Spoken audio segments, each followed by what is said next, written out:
I'm very romantic in the sense I always dream about just disappearing for a few years and then coming out with a great piece of work and not being irrelevant.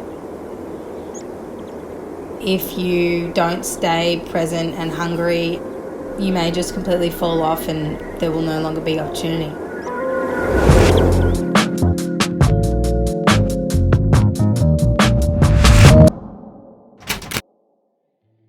I think my first love in arts is actually dancing. I am a dancer, and so I had an interest in music and in how it makes you feel, and I love film, and I used to love taking photographs, so I think it's just a very natural marriage of the worlds.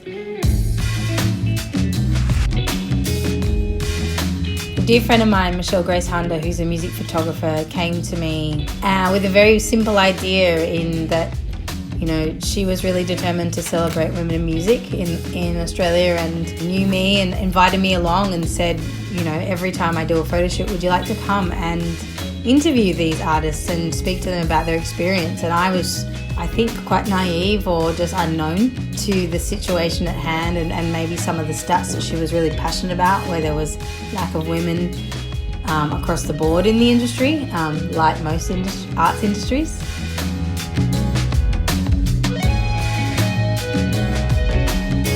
It really became apparent to me that these issues that we discussed in the film and sort of all the adversity that I guess people face is really similar, and it doesn't really matter what industry you're working in, and it often doesn't even matter where you've come from in some sense of background and upbringing. And of course it's screaming at you that the film industry has really big systemic issues. You know, that's many, many decades of patterning. I feel like for some women who sort of feel this sense of competition and fear of another woman's success, and often just be about, oh, well, if that place is given to them, then where's my place? Because there's just not enough for us.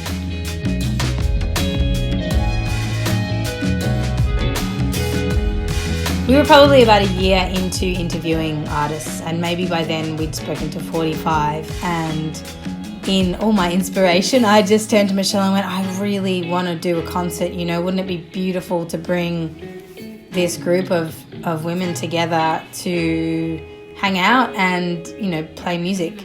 So we compiled a house band featuring female artists from Melbourne. It was huge, it was mammoth, and the fact that they all said yes was incredible.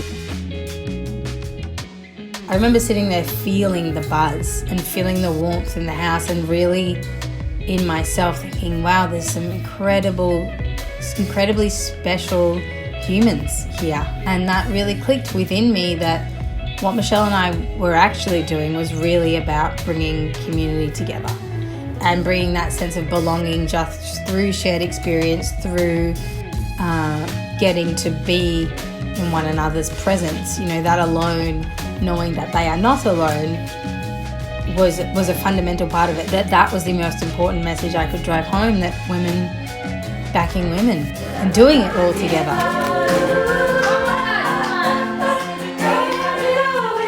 When I think of change, I think of storytelling, and I think of what are the stories being told?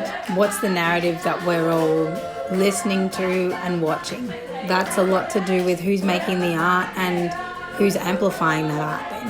I'm certainly hoping to be part of that revolution, I guess, in a sense, and making women feel like they have a true place in the film industry. 1, 2, 3,